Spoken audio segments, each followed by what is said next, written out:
कुछ दुकानों पे आग लगा दिए जाएंगे। कल एक डिबेट पे मेरे सामने नंद किशोर गुर्जर जी ने इस बयान को कहा है, जहां मुस्लिम लड़की होती है, हिंदू लड़का होता है, तो वहाँ कह देते हैं बड़ी आसानी से, ये तो हमारी घर वापसी है। क्योंकि मुस्लिम जो होता है पक्का और सच्चा देशभक्त होता है और हमेशा हलाल पे रहता है। चर्बी मिलाई गई थी, मछली का तेल मिलाया गया था और उस प्रसाद से लड्डू बनाकर लाखों करोड़ों भक्तों को दिए गए थे। कहीं अगर मुस्लिम नाम आ जाता है तो चारों तरफ से सारे संगठन उसको घेर लेते। जहाँ खाना बनाया जा रहा है वहाँ पर सीसीटीवी लगा हुआ होना चाहिए। लोनी के अंदर मूत्र मामले को देखते हुए उत्तर प्रदेश के मुख्यमंत्री योगी आदित्यनाथ के द्वारा एक आदेश जारी किया गया।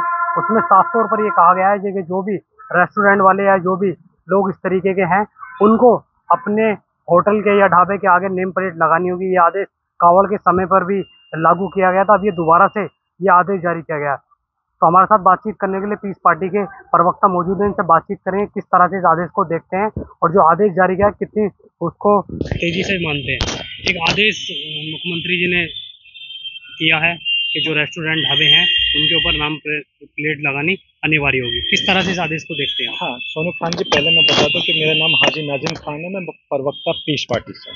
और देखिए, जिस तरीके से अभी सूबे के वजीर आला जी ने जो अपना आदेश उत्तर प्रदेश के आवाम के ऊपर कहा है, तो देखिए सबसे पहले मैं ये कहना चाहता हूँ कि मूत्र और थूक वाली जो बात आती है, सबसे पहले मैं कहता हूँ कि वो लोग मानसिक रोगी होते हैं जिनका सिर्फ एक ही एजेंडा होता है कि हर किसी के धर्म की आस्था से खिलवाड़ करना। उसके अंदर ना कोई धर्म होता है, ना कोई मजहब होता है। लेकिन अगर ये कहा जाए, जिस तरीके से अभी लोनी के अंदर एक महापंचायत हुई थी, महापंचायत में ये कहा गया था कि 7 दिन का उन्होंने अल्टीमेट दिया गया है कि अगर इस पे किसी भी मुस्लिम समुदाय के बड़ी संस्था ने आकर अगर सफाई पेश नहीं करी तो कुछ दुकानों पे आग लगा दिए जाएंगे।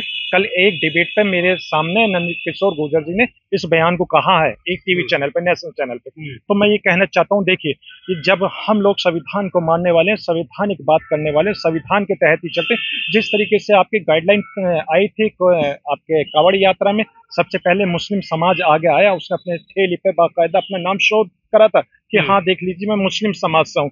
और देखिए, हाजी नाजिम खान और मेरे और भी बहुत सारे मुस्लिम भाई थे जिन्होंने कावड़ यात्रा में हिंदू भाइयों की आस्था को देखते हुए उनको फल वितरित किए थे। लेकिन मेरे किसी हिंदू भाई ने हमसे ये नहीं पूछा कि ये आप मुस्लिम होकर हमें क्यों दे रहे, क्योंकि वो जानते हैं कि मुस्लिम जो होता है पक्का और सच्चा देशभक्त होता है और हमेशा हलाल पे रहता है। लेकिन जिस तरीके से बार बार थूक की बात करते हैं और मूत्र की बात करते हैं, तो मैं इनको याद दिला दूं कि मुझे तिरुपति बालाजी भी याद आता है, जहां पर मेरे हिंदू भाइयों की करोड़ों के आस्था को ठेस पहुंचाई गई है। वहां पर बीफ की चर्बी मिलाई गई थी, मछली का तेल मिलाया गया था और उस प्रसाद से लड्डू बनाकर लाखों करोड़ों भक्तों को दिए गए थे। तो पीस पार्टी ऐसी घटना की कठोर शब्दों में निंदा करती है और मांग करती है केंद्र सरकार और राज्य सरकार से, जितने भी धार्मिक स्थल हैं वहां पर अगर बाहर से अगर ये घी आ रहा है तो उसकी जांच होनी चाहिए, क्योंकि 320 रुपए किलो वाला घी बताया गया, जबकि घी का जो रेट है 700 से लेकर 1500 के बीच में आता है। तो इतना सस्ता घी कैसे मिल रहा है? तो वो जांच होनी चाहिए और किन लोग इस घटना में शामिल हैं उनके खिलाफ सख्त से सख्त कार्रवाई होनी चाहिए। लेकिन इसको कोई भी एंगल नहीं देना चाहिए। अगर मान लीजिए आजकल तो एक बड़ा वो चल रहा है कि कहीं अगर मुस्लिम नाम आ जाता है तो चारों तरफ से सारे संगठन उसको घेर लेते, लेकिन कहीं पर भी अगर किसी मुस्लिम नाम ना आकर कोई गैर मुस्लिम का नाम आता तो वहां सारे के सारे संगठन खामोश हो जाते हैं। ये भेदभाव भारत के अंदर चल रहा है, लेकिन हम ये कहते हैं कि बिना भेदभाव के आप जो भी अगर किसी के साथ अगर आस्था को ठेस पहुंचाता है उसके खिलाफ कानून के दायरे में रहकर उसके खिलाफ सख्त से सख्त कार्रवाई होनी चाहिए। अच्छा, हमने देखा कि कुछ मीडिया के द्वारा भी उस जूस का नाम दिया था, जूस जिहाद, तो क्या समझते हैं कि इस तरीके का जो नाम दिया जा रहा है, क्योंकि जो लोग ऐसी घटना करते हैं उनको मजहब तो होता नहीं है? हाँ, सोनू जी, आपने बहुत अच्छा सवाल किया और ये बहुत अच्छा मैसेज जाना चाहिए देश के अंदर, जिस तरीके का आपका सवाल है। देखिए, जहाँ पर अगर मुस्लिम नाम आता है तो ऑटोमेटिक इनके माइंड के अंदर एक गंदगी जमा हो जाती है और वो गंदगी ये जमा होती है कि मुस्लिम है, तो मुस्लिम को एकदम तुरंत जिहाद से जोड़ देते थे।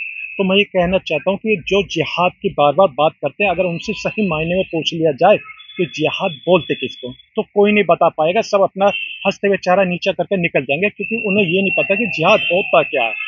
तो लेकिन क्या है, मुस्लिम नाम के आते वो एकदम जिहाद जोड़ देते हैं। जैसे अभी आपने देखा होगा कि जिहाद को लव से जोड़ दिया था, जबकि हमारे मुल्क के वजीर आजम क्या कहते थे, आई लव माई इंडिया, यानी कि मेरे मुल्क के वजीर आजम जब आई लव माई इंडिया कहते तो लव का मतलब होता प्यार करना।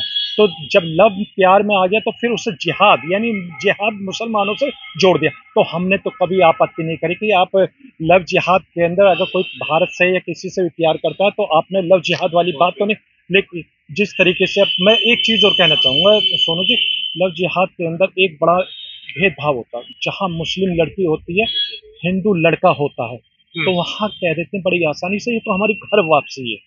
लेकिन जहाँ मुस्लिम लड़का होता है, हिंदू लड़की होती है, तो उसको कह देते हैं इसने लव जिहाद करा। तो देखिए, एक देश के अंदर दो तरह के कानून नहीं होने चाहिए। कानून सबके लिए है। अगर देखिए दोषी मुस्लिम लड़का है तो दोषी हिंदू लड़का भी है। हिंदू लड़के को तो आप कह देते हैं घर वापसी कराइए, लेकिन मुस्लिम लड़के के ऊपर आप सीधा एक ही कर देते हैं लव जिहाद है। अभी आपको पता है बरेली के अंदर एक शंकराचार्य थे, उन्होंने खुद कबूलनामा किया है कि 78 मुस्लिम लड़कियों का उन्होंने धर्म परिवर्तन कराया है, लेकिन उनके खिलाफ आज तक कोई भी एफआईआर नहीं हुई, ना उनके खिलाफ कोई एक्शन हुआ। लेकिन हाँ, मुस्लिम समाज के कलीमुद्दीन को और गौतम जी को ले लिया कि इन्होंने धर्म परिवर्तन कराया क्योंकि वो मुस्लिम थे। देखिए, इस भारत के अंदर सबको आजादी है लोकतंत्र के अंदर अपने धर्म प्रचार प्रसार करने की। अच्छा, जिस तरीके से आदेश जारी हुआ, किस तरह से इस आदेश को आप देखते हैं? जो मुख्यमंत्री का आदेश है कि होटलों के बाहर नाम होना चाहिए, रेस्टोरेंटों में सीसीटीवी कैमरे होने चाहिए। हाँ, देखिए बिल्कुल, देखिए मैंने कहा ना कि सूबे के वजीर आला ने जिस तरीके से आदेश दिया तो ये सबके लिए मान्य है। सबको मानना चाहिए क्योंकि देखिए सरकारी गाइडलाइन का जो पालन करना है वो भारत का मुसलमान अच्छी तरीके से जानता है, क्योंकि हम लोग संविधान को मानने वाले हैं। और रही बात ये कि जिस तरीके से बाबा उन्होंने कहा कि नाम बिल्कुल शो होना चाहिए, सबसे पहले हम लोग अपना नाम शो करेंगे, मगर नाम शो करने से मुराद नहीं है। मुराद है वहाँ पर जो खाना बनाया जा रहा है, जो गेस्ट आते हैं या कस्टमर आते हैं, उनको वो खाने की जो सुविधा 100% होनी चाहिए। जो सीसीटीवी की बात करी जा रही है, मैं बार बार कहता हूँ, जहाँ खाना बनाया जा रहा है वहाँ पर सीसीटीवी लगा हुआ होना चाहिए। जितने भी मानक पदार्थ हैं उन पे सीसीटीवी की कवरेज होनी चाहिए, ताकि जो हमारे जो गेस्ट हैं या कस्टमर अगर वो खाना खाते तो उन्हें 100% पता होने चाहिए कि ये 100% शुद्धता वाला खाना है, ताकि उसकी आज तक ठेस ना पहुंचे। तो साफ तौर पर बातचीत करने के लिए हमारे साथ हाजी नाजिम जी मौजूद थे, जिन्होंने अपनी बात रखी। साफ तौर पर उनका कहना है जो मुख्यमंत्री ने आदेश जारी किया है उसका हर एक व्यक्ति स्वागत करता है। जो रेस्टोरेंटों के अंदर कैमरे की बात कही है उसका भी लोग पूरी तरह से स्वागत करते हुए नजर आ रहे हैं। अभी देखने वाली बात होगी कितनी तेजी से इस आदेश को माना जाता है। सोनू खान, जन टाइम्स, गाजियाबाद।